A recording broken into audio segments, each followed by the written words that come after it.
क्या आप जानते हैं कर्ण अपने पिछले जन्म में कौन थे और एक ऐसा श्राप जिसके कारण कर्ण को पूरे जीवन भर पीड़ा और अपमान सहना पड़ा।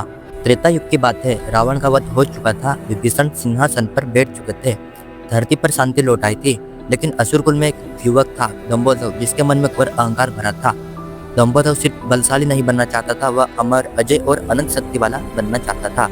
इसी लालच में उसने सूर्यदेव की कठोर तपस्या शुरू की। लंबी साधना के बाद सूर्यदेव उसके सामने प्रकट हुए। सूर्यदेव ने कहा, मांगो दंभोदर, क्या चाहिए?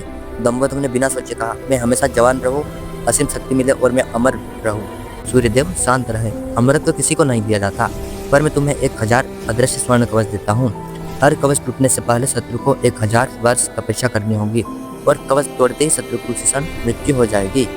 यह वरदान मिलते ही दंभोदर का अहंकार 1000 गुना बढ़ गया। वह सहस्त्र कवच के नाम से प्रसिद्ध हुआ और मृत्यु से लगभग अछूता हो गया। धीरे धीरे उसका अत्याचार बढ़ने लगा। वह ऋषियों को मारता, राजाओं पर हमला करता और राजधानियां कब्जा करता गया। धरती चारों ओर से कराह उठी। तब धर्मराज दक्ष ने एक उपाय निकाला। उन्होंने अपनी पुत्री मूर्ति का विवाह धर्म से करवाया। मूर्ति ने 2 महान पुत्रों को जन्म दिया था, जो कि भगवान विष्णु का अवतार थे। वह थे नर और नारायण। दोनों भगवान शंकर के परम भक्त थे। नर और नारायण ने निश्चय किया, सहस्त्र कवच को रोका ही जाएगा।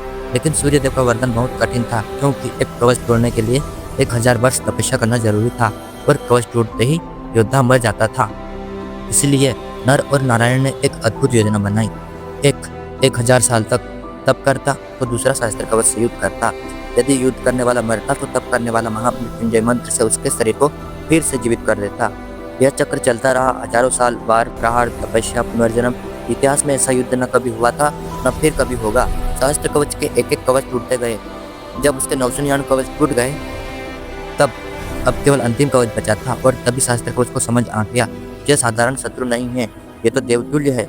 वह सूर्यदेव के पास भागा और बोला, हे सूर्यदेव, इन्हें रोकिए। सूर्यदेव बोले, ये मेरे भक्त है, इन्हें रोक नहीं सकता। लेकिन नारायण को क्रोध आ गया। उन्होंने सहस्त्र कवच को श्राप दिया, अगले जन्म में तुम मनुष्य बनकर जन्म लेगा और अपने ही कर्मों का फल भोगेगा।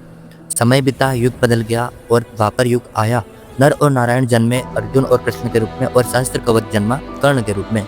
जन्म लेते ही कर्ण के शरीर पर वही अंतिम जन्म का स्वर्ण कवच और कुंडल मौजूद थे। यही कारण था कर्ण को जीवन भर दुख मिला, अपमान मिला और अंत में उसी कवच को त्यागना पड़ा, क्योंकि उसका आधा कर्म पिछले जन्म से जुड़ा था।